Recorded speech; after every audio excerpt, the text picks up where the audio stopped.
Hello, my friends. I have spent a phenomenal day in Ostia Antica, 20 minutes train ride outside Rome.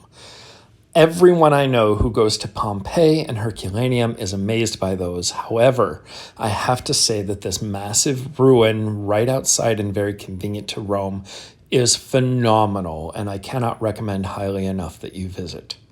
This is the Casetto de Aurighi and the adjoining bathhouse. It's basically an apartment building with an integrated adjoining bathhouse that was also open to the public.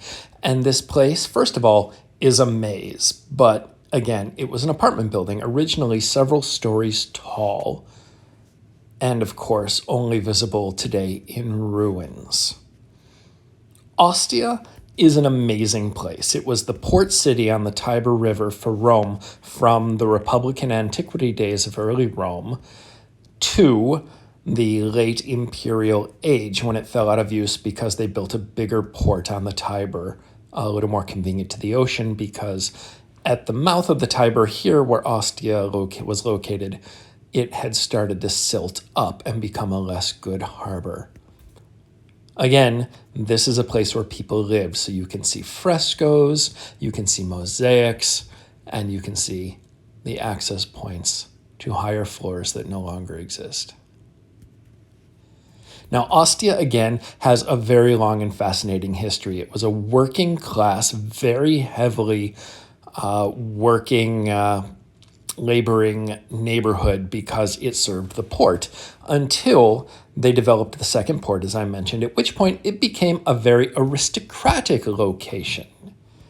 And so it was completely revamped for residential housing a little bit later on in the 4th century, as opposed to its earlier antecedents as a very working class area. This, I believe, dates from that area because it is a much more luxurious place. You have a lot more frescoes, have a lot more mosaics, and of course, a private, semi-private bathhouse is a pretty phenomenal luxury.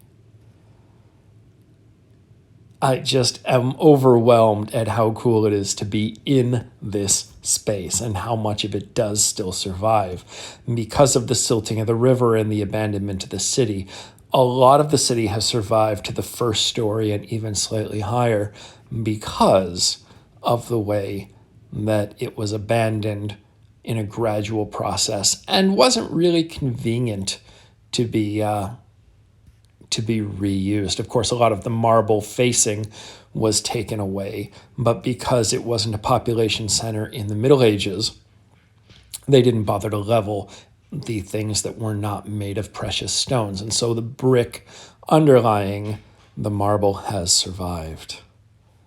Now, this place is a maze. I have to admit that I was fairly hopelessly lost while I was doing this wandering through the complex. However, at the very end, there is a floor plan and a map for those of you who would like to try and get your bearings and possibly run it as a Dungeons & Dragons scenario, which I have to admit is where my head was at for a good deal of the day. I didn't really get a good look at any frescoes in here, but the fact that it had a roof on it, a modern roof on it, generally means that they are preserving it or preserving something within it. And so anytime you see glass or a roof is a pretty good time to go investigate. Now we are moving from the apartment complex into the bathhouse complex, and you'll notice that there are more frescoes, which are also in some places better preserved, rather than the occasional fresco that we saw in the previous apartments section. It's just awe-inspiring to see how much of this building does survive, does continue to exist, and can be very freely explored. As you can see, there's no ropes, there's no barriers. They're like, yeah, just take a wander through. It's 2,000 years old. What are you going to do? And it's incredibly, incredibly powerful to be walking through this area and exploring the past in such a way. I love these frescoes in particular, and I didn't even notice the naked people on the back until I did a second pass. And so I had to come back and check out the naked people fresco again in a little more detail. Again, it was a bathhouse. And so the decorations are appropriate as such. Continuing on, there's this amazing room. You'll notice the drains in the floor because it was a bathhouse and people were very wet. And there wasn't a good guide onto which room was doing what, but this particular one fascinated me because of the beautiful mosaics on the floor and these phenomenal animalistic decorations in the mosaic. Just absolutely stunning work. And again, brilliant and phenomenal that it has survived the test of time to come down to us today.